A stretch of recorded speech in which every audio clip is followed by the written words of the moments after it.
다시 오시겠다고 약속하신 하나님의 아들은 뭐라고 말씀하시느냐?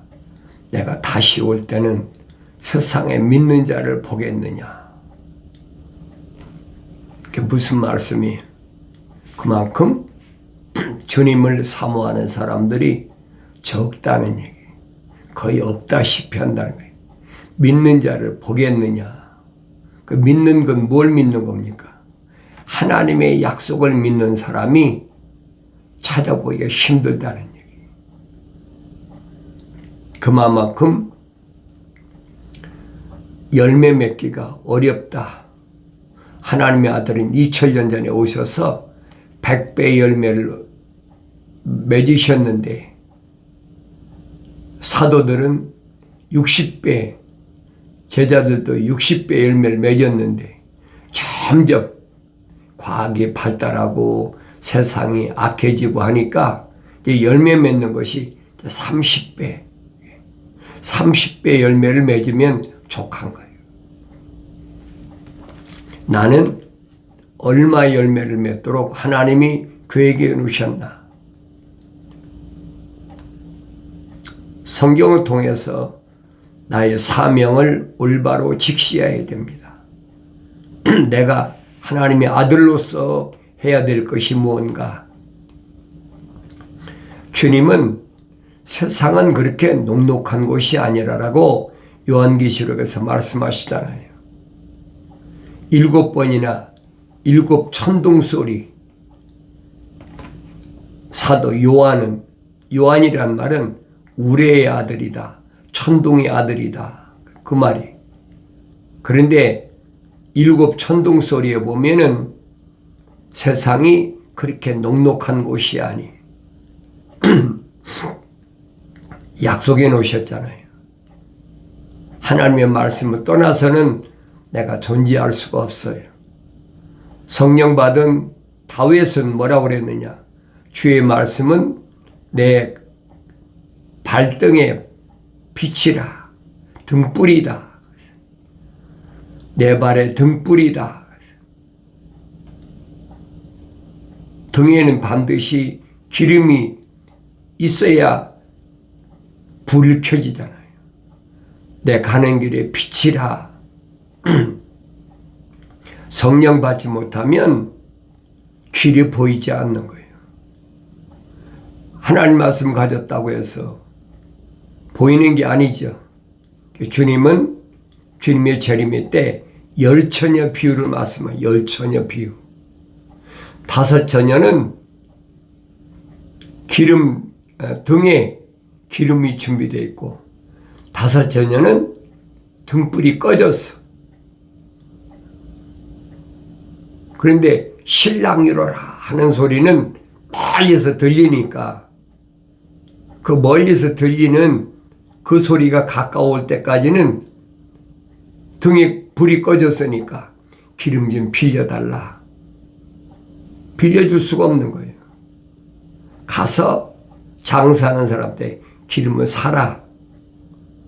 장사한 사람한테 기름을 사러 간 사이에 신랑은 오시고 말았어요. 그 주님 비유로 말씀하시잖아요. 항상 하나님 말씀에는 뭐가 있어야 되니? 성령의 기름 부음이 있어야 된다. 왜냐하면 하나님의 말씀은 성령이 모으셨기 때문에 성령 받지 않으면 알 수가 없는 거예요.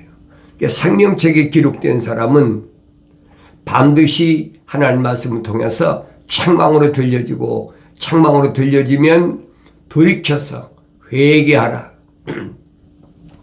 돌이킨다는 말은 회개한다는 말은 메타 노에오란 말인데 메타란 말은 방향 전환, 노에오란 말은 생각과 마음과 삶의 가치관을 바꾸라는 얘기예요.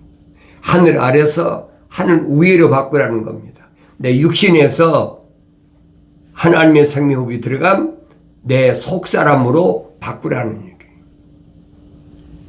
하늘 아래서 방향을 바꿔봐야 동서남북 뺑뺑이 도는 것밖에 더 있습니까? 아무것도 없어요. 그래서 회개란 말을 올바로 아셔야 돼요.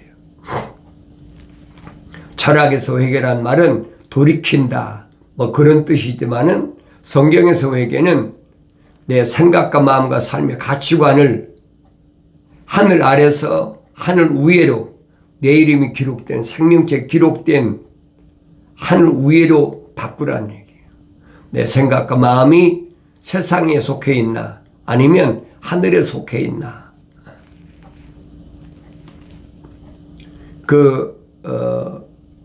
절에 있다가 팔만대장경을 열심히 읽은 중이 나와서 한 1970년대, 70년대, 80년대 됐어요. 그 사람이 나와서 증거한 말씀이 그거예요. 팔만대장경에 라마다경이라는 게 있대요. 나는 읽어보지는 않았습니다. 그분이 하는 말씀이 거예요. 라마다경이라고 제일 끝에 가 있는데 그 라마다경에 보면 석가모니가 뭐라고 그랬느냐. 언제든지 야소, 예수란 말이에요. 야소, 그분이 오시면 내가 너희에게 가르친 내가 너희에게 가르친 이런 도는 기름 없는 등과 같다. 그런데 그 두꺼운 그 많은 팔만대장경을 언제 다 읽습니까? 그러니까 앞에만 읽고 그냥 맨날 읽고 그러고 그냥 지나가 버리는 거예요. 성경도 하나님 말씀도 마찬가지예요. 예수 그리스도의 관한 계시를 올바로 내가 알려면 요한계시록을 여러분들이 읽어야 되는데 요한계시록은 결코 어려운 책이 아니에요. 성령 받으면 아주 깨닫기 쉬운 책이에요. 하나님 말씀을 떠나서 내가 영생이라는 것은 꿈도 꾸지 말아야 돼. 성경 안 가지고 다니나요? 그러나 성령 받지 못하면 알 수가 없어요. 생명책에 그 이름이 기록되지 않은 사람도 성경책은 얼마든지 가지고 다녀요. 2000년 전에도 바리새인들이 가죽으로 된 성구함에다가 두루마리 성경을 짊어지고 다니면서 얼마나 거룩을 외치고 합니까? 그런데 그들은 성령 받을 수 없는 사람이에요. 성령 받을 수 없는 사람이란 말은 그들은 생명책에 그 이름이 기록이 안 됐어. 주님은 선택지 않으신 거예요. 2000년 전이나 오늘이나 똑같아요. 예수 그리스도는 어제나 오늘이나 영원토록 동일하다. 변함이 없어요. 그래서 가나 혼인잔치집에서 여섯 돌 항아리 물을 가득 채워라. 뭘 의미하는지를 알아야 되죠. 6천년 동안에 하나님 말씀으로 가득 채워서 가득 안 채우면 안 돼요. 가득 채워야 돼요. 그 비유를 직접적으로 재현시켰다는 거예요. 그 성령 받아야 깨닫지. 그러니까 그것을 하나의 기적으로 보고 유대인의 관원이며 선생인, 바리새인인 니고데모가 찾아와서 어떻게 하면 이 젊은 청년을 유대교에 끌어들여서 자기들의 꿈을 실현시킬까? 그 한밤중에 아무도 없는 시간에 찾아와가지고 타협을 하잖아요. 그러나 하나님의 아들은 거기에 보조를 맞춥니까? 정반대지요. 선생님이 행하신 기적은 하늘에서 오신 분이 아니면 할 수 없는 기적입니다. 모르니까. 오늘날도 마찬가지예요. 가나 혼인잔치집에서 돌 6 항아리에 물을 가득 채워라. 가득 채우고 나니까 떠다 주어라. 떠다 주니까 최고의 극상봉의 포도주가 됐다. 포도주를 주님은 뭐라고 그랬습니까? 나의 피라. 마셔라. 떡을 떼면서는 내 몸이다. 먹고 내 피를 마셔라. 무슨 의미인가를 모르는 거예요. 6천년 동안에 하나님의 아들이 십자가 보혈이 아니면 제사함을 받을 수가 없어요. 말씀으로 가득 채워야 된다는 거예요. 날마다 읽으면서. 말씀의 핵심은 뭡니까? 죄를 짓지 않게 하는 거예요. 죄를 안 짓는 것이 뭔가? 다윗은 분명히 주의 말씀이라, 주의 말씀은 내 발의 등불이라, 내 가는 길의 빛이라. 다니엘은 이 죄를 뭐라고 그랬냐? 네 가지 하지 말아야 될 것이다. 네 가지 하지 말아야 될 것. 뭡니까? 하나님의 약속을 믿고 하나님의 명령에 순종하고 패역한 거, 우상 섬기는 거 안 된다는 거예요. 그게 죄라는 거예요. 그런데 하나님의 아들을 오셔서 계명을 지켜라. 10가지 계명을 지켜라.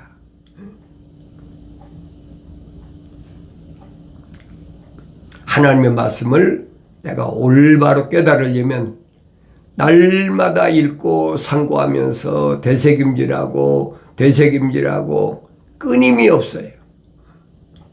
하나님 말씀은 얼마나 깊은지 끝이 없어요. 얼마나 높은지 아무리 봐도 끝이 안 난다. 그것이 하나님 말씀이에요.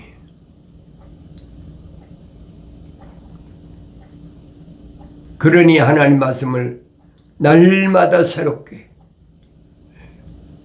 예수 십자가 보혈로 제사함 받은 사람은 하나님 말씀밖에 없어요. 계명이 얼마나 중요하냐, 율법이 얼마나 중요하냐. 죄를 짓는 자마다 사도 요한은 외칩니다. 편지 다 기록했잖아요. 2000년 동안 계속해서 읽혀지는 거예요. 죄를 짓는 자마다 또한 율법도 범하는 것이니 그랬어요. 율법 범하는 자체가 죄라는 거예요. 왜? 죄 때문에 하나님의 아들이 오셨으니까. 그 율법 때문에 하나님의 아들이 오셨으니까. 아무나 제사 안 받습니까? 제사장만 번제단에서 짐승 잡아 제사 드리고 피 뿌리고 물두멍에서 손발을 깨끗이 씻고 그리고 성소에 와서 떡과 촛불이 있잖아요. 거기까지 와야 돼. 그러면 지성소에 들어갈 수 있는 거예요. 그 제사장만 할 수 있는 거예요. 이스라엘 백성이 200만 가까이 돼도 제사장은 얼마나 됩니까? 몇 명이나 되나 보세요. 그 성막에 들어와야 되죠. 주님 말씀하시잖아요. 내가 문이다. 성막에 들어온 문이다. 예수 이름으로 시작되는 거예요. 죄는 곧 율법을 범하는 것이니라. 정확하게 결론 내려졌잖아요. 죄는 율법을 범하는 것이니라. 613가지를 내가 올바로 얼마나 지키고 삽니까? 한 발짝 떼기도 힘들어요. 움직일 수가 없어요. 그래서 내가 십계명이 기록된 출애굽기, 레위기, 민수기를 자세히 읽어보세요. 서 있는 자리에서 숨쉬기도 힘들어. 613가지인데 그 율법을 범하는 거예요. 그럼 내가 어떻게 자유로울 수 있습니까? 그런데 사도 바울은 설명하잖아요. 예수 안에는 생명의 성령의 법이 있다. 생명의 성령의 법이 있기 때문에 예수 안에서는 죄와 사망의 법에서 나를 해방시킨다는 거예요. 자유로워진다는 거예요. 사도 베드로는 그 자유를 육신을 위해서 남용하지 말아라. 육신 때문에 네 마음대로 활개치고 하는 것이 아니라는 거예요. 율법이 있기 때문에 내가 죄인인 걸 압니다. 계명이 있기 때문에 하나님의 명령의 엄정함을 아는 거예요. 올바로 깨달으셔야 돼요. 계명의 중요성을 내가 올바로 안다면 2000년 전에 하나님의 아들이 오셔서 내가 안식의 주인이다. 안식일의 주인이다. 예수 안에서는 안식일을 지킬 필요가 없는 거예요. 그는 생명의 성령의 법이 있는데 이런 말씀을 올바로 아셔야 됩니다. 하늘 아래서 세상에서 날과 달과 해와 절기를 지키는 어리석은 짓에 마음 뺏기지 말라는 얘기예요.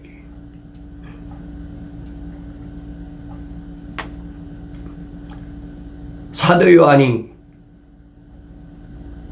하나님의 아들이 오셔서 우리에게 약속하신 것이 뭐냐? 약속하신 약속은 이것이니 곧 영원한 생명이라. 영원한 생명, 영생. 이거 하나밖에 없잖아요. 하나님 말씀을 내가 날마다 사모하면서 어려운 일이 있더라도 손들면 안 돼. 포기하면 안 돼. 하나님 말씀은 언제든지 나에게 말씀하십니다. 포기하지 말아라. 좌로 나오거나 치우치지 말고 성령 받은 요단강을 걷는 여호수아에게 직선길로 가라. 좌로 나오거나 치우치지 말라는 얘기. 좌에서 우에서 항상 나를 미혹하고 유혹하고 거기다 함정 파놓고 부비출입 설치해놓고 그물 쳐놓고 기다리는데 직선길로 가라는 거예요. 그게 무적이지요. 이런 약속의 말씀은 요단강을 건너간 여호수아에게 말씀하신 끝난 것이 아니에요. 나에게 하신 말씀이에요. 네 좌우에 형제 자매가, 널 낳은 부모가, 내가 낳은 자녀가 어떤 식으로 널 미혹할지 모르니까 끌리지 말라는 거예요. 내가 힘이 있어야 안 끌려갈 거 아닙니까?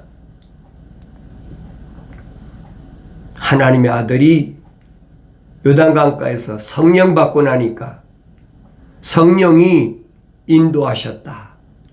뭐 하려고? 광야에서 40일 동안을 금식하라고. 금식하고 가장 육체가 힘들 때에 마귀가 찾아오잖아요.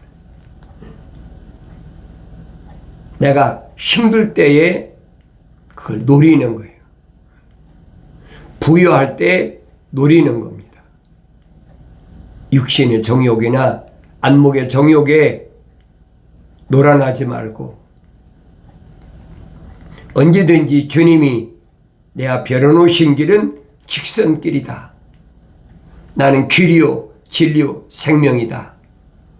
사람들이 나로 말미암지 않고는 아버지 집에 올 자가 없다. 내가 가는 길이 아버지 집을 향해서 가는 길인가? 그렇지 않으면 육신의 정욕이나 안목의 정욕이나 생의 자랑 때문에 가는 길인가?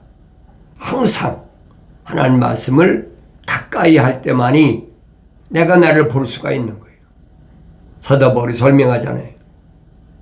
하나님의 말씀은 창세기 1장부터 요한계시록 22장까지 나에게 본보기를 보여주신, 거울로 보여주신 것이다. 내가 나를 항상 바라볼 수 있어야 되지. 그래야 내가 무엇이 잘못됐는지를 알 수 있는 거 아닙니까?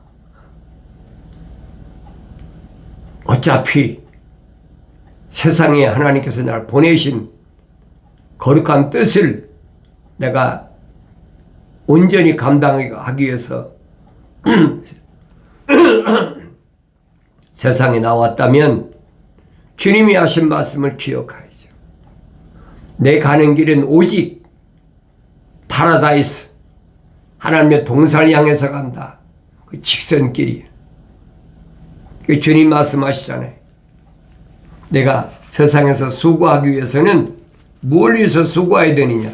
그 직선길에는 얼마나 많은 미혹이 있는지 그 주님이 빠짐없이 요한계시록에 말씀하시잖아요. 1급 전동소리에서. 내가 얼마나 수고하고 인내하는 거, 내 행위를 내가 안다. 내가 어떻게 악한 자를 용납지 아니했는지, 어떻게, 어떤 방법으로, 인간의 방법으로는 안 돼요. 성령이 인도하심 받아야. 사도 바울이 설명한 것처럼 하나님의 아들들은 성령이 인도하심 받아야 된다. 그래야 열매 맺을 수 있는 거예요. 내 생각과 내 의지로 안 되는 겁니다. 이 육신의 생각은 포기해버려야 돼. 성령이 인도하시는 대로 따라가면 되는 거예요. 육신의 생각대로 갔다가 낙심천만해가지고 좌절하고 한숨 쉬지 마시고 성령의 인도하심 따라서 하나님의 아들들은 성령이 인도하신다라고 약속했잖아요. 어떻게 악한 자들 용납지 아니했는지. 나는 악한 자를 용납지 않았습니까? 악한 자가 누구예요? 하나님 약속을 믿지 않고 하나님 명령에 불순종하는 이런 사람을 내가 용납했느냐 이 말이에요. 받아들였느냐는 거예요. 용납지 말아야 된다는 거예요. 자칭 사도로 하지만 아닌 자들을 시험하여 그들이 거짓말쟁임을 찾아내야 돼. 자칭 사도, 스스로 자기가 하나님 말씀 전하는 자라는 거예요. 성령 받지 않고 어떻게 하나님의 말씀 전하는 자가 됩니까? 사도 바울이 설명하잖아요. 에베소 4장 설명하지. 하나님의 아들 예수께서 5가지 사명자를 주셨다는 거예요. 첫째는 사도, 두 번째는 선지자, 세 번째는 복음전도자, 네 번째는 목사, 그 다음엔 교사. 이 5가지 은사를 주신 것은 왜 주셨느냐? 성령 받고 영이 가난한 자, 이런 사람들을 예수 형상까지 닮도록 양육하라고. 사도 베드로에게 주님 말씀하시잖아요. 베드로야, 내가 나 사랑하느냐? 예, 내가 주님 사랑합니다. 내 어린 양을 먹이라. 어린 양을 먹여야지. 네가 나를 사랑하느냐? 예, 사랑합니다. 내 양을 치라. 이제 꼴을 먹여요. 꼴을 먹여서 성장시켜야 돼. 마지막에도 네가 나를 사랑하느냐? 예, 사랑합니다. 내 양을 먹이라. 주님이 3번이나 말씀하신 걸 기억하셔야 돼. 나의 사명은 뭔가? 부르심을 받은 그리고 선택받은 하나님의 자녀들을 예수의 모습까지 성장시키는 거예요. 매일마다 말씀으로 성장시키는 이 일을 감당해서 이제 마지막 때는 30배 열매를 맺어야 됩니다. 30배 열매. 하나님의 아들이 100배 열매 모습을 보여줬고 사도들, 제자들이 60배 열매를 맺는 모습을 보여줬다면 이 마지막 때는 30배 열매를 맺어야 된다. 하나님의 아들이 말씀하시잖아요. 아침에 온 자나 점심 때 온 자나 저녁 때 1시간 일한 자나 하나님의 아버지께서 똑같이 상급을 부여하신다. 얼마나 영광된 약속입니까? 잊지 마시고 부지런히 날마다 말씀을 상고하면서 하나님의 진리의 말씀으로 양떼들 양육하는 그런 복된 삶을 살아가는 것이 낙이 돼야 돼요. 기독교 복음 전도자 훈련은 유튜브 방송 콘텐츠에 오신 여러분은, 페이스북 콘텐츠에 오신 여러분은 하나님의 진리의 말씀을 통해서 책망받고 돌이켜서 성령 받아야 내가 영생의 자리에 들어갈 수 있음을 기억해야 됩니다. 내가 다시 오마고 약속하신 주님의 재림을 기억하셔야 돼요. 미혹받지 마세요. 휴거는 없어요. 거짓에 속지 마세요. 성령 받지 못한 자들이 괴팍하게 속이는 거예요. 성경엔 그런 약속 한 번도 없어요. 마지막 나팔에 사도 바울이 설명하잖아요. 무덤에 있는 자가 먼저 부활하고 그때까지 살아있는 우리는 눈 깜짝해서 홀연히 다 변화된다. 내 몸에서 물과 피가 다 쏟아진다는 거예요. 그게 언제입니까? 계시록 9장에 되어 있는 마지막 유프라테스 전쟁에서, 다시 말하면 핵전쟁에서 눈 깜짝할 사이에 물과 피가 다 쏟아져 버리고 그때 주님이 오신다는 거예요. 마지막 나팔 항상 기다리세요. 항상 사모하고 내가 재림의 주님을 사모한다면 주 안에서 죽은 자가 복이 있다라고 계시록 14장에 확실히 설명했어요. 아무리 어려워도 세상과 타협하지 마라. 이마나 오른손에 짐승표 받지 말라. 세상과 타협하지 않으면 받을 이유가 없지요. 세상과 타협하면 받는 거예요. 뭘 먹을까 입을까 마실까 걱정할 필요 없다는 거예요. 내가 참고 인내하며 내 이름을 위하여 수고하고 지치지 않은 것을 안다. 주님이 다 알고 계세요. 왜? 내가 세상에 나올 때 주님이 말씀하시잖아요. 하나님이 천사를 네게 붙여놓으셨다. 그 천사가 하나님의 면전에서 나의 일거수일투족을 다 보고해. 숨길 수가 없어. 내 마음이 어땠는지, 내 생각이 어땠는지, 내 발걸음이 어땠는지, 내 생각이 어땠는지 다 보고한단 말이에요. 숨길 수가 없는 거예요. 이런 하나님 말씀 앞에 내가 당당하게 주님 오실 때, 오 주여 내가 주님 오심을 사모 기다렸나이다.